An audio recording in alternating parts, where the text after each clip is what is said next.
We'll guide you through how to create Streamlabs merch. If you find this helpful, consider subscribing and liking the video. First, go to the Streamlabs website and log into your account. Once you're in, navigate to the dashboard.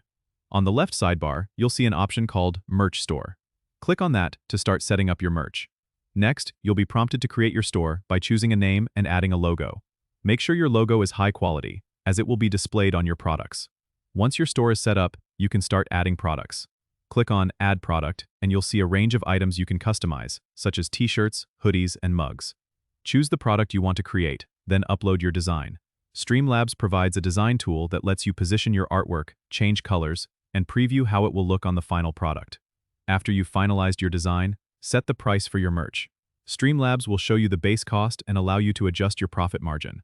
Once you're satisfied with how everything looks, click Save or Publish to add the item to your store. You can share the store link with your audience and start selling right away. Remember, you can always come back to add more products or update existing ones. Don't forget to subscribe and comment if this helped you out.